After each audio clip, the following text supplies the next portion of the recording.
Hey guys, I'm coming to you from the parking lot side of the Dempsey Student Center. And today we are going to talk about Ilex Glabra, or inkberry holly. And there are two plantings of these, one on either side of this patio at Dempsey. So for inkberry holly, the leaf arrangement is alternate, the leaf form is simple, and the leaf margin is serrated primarily at the tip. And I think you can see that here, that pretty much the bottom 2/3 to 3/4 of the leaves lack serrations, and there are just a few sparse ones right at the tip. The plant is a shrub, broadleaf and evergreen. Its height is considered large. And the form is naturally rounded. As I look at these don't appear like they get a ton, they require a ton of trimming. For soil preferences, they prefer soil and moisture. This is kind of a hybrid. They prefer swampy sites in the wild. So I would say in your landscape, they're going to require even or regular watering to be happy. For Pruning Info, they can tolerate head shearing, and they can also tolerate rejuvenation pruning or heavy pruning when necessary. Growth rate is considered slow. Exposure to light is sun to partial. Climactic hardiness zones are 5 to 9. Landscape uses: foundation, groupings and masses, hedge, naturalized setting, and rain garden. Flowers are considered insignificant.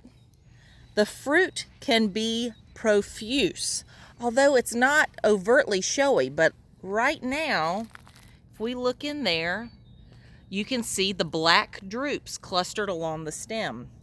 So they're about 1/4 inch in size. They are not edible, but that's kind of where inkberry gets its name, is from that black, shiny fruit.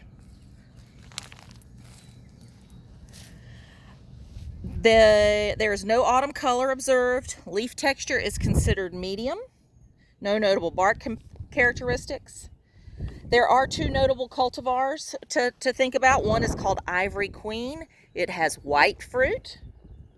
And another is Compacta, and it's a dwarf form, as its name implies.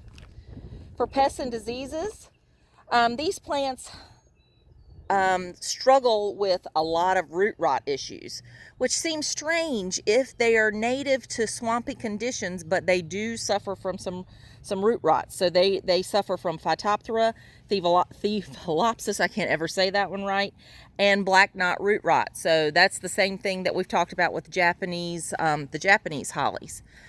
And it's not overt right now, but this particular planting tends to have some leaf spot that develops. So you can see a little bit of discoloration, but as the summer wears on, you will see some leaf spot develop on these particular specimens.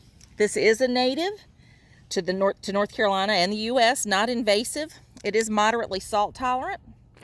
And so the reason I keep stepping back, if you can look in there at the stems, there were 3 shrubs planted in this original planting.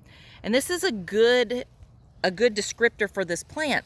It does spread by rhizomes, and it can colonize. So as we get down and look at all of these stems that are emerging from the original plant. And this is just a tendency of this plant, especially in the wild. And what you else you see is probably the bottom 12 inches. Do you see any foliage? Nope. That's pretty common too. This plant tends to show off its ankles, is how I refer to it. It's never completely dense with foliage all the way to the ground. So those are 2 common characteristics with this plant. Durr, page 531, and as I said, we're at the Dempsey Student Center. Thanks, guys.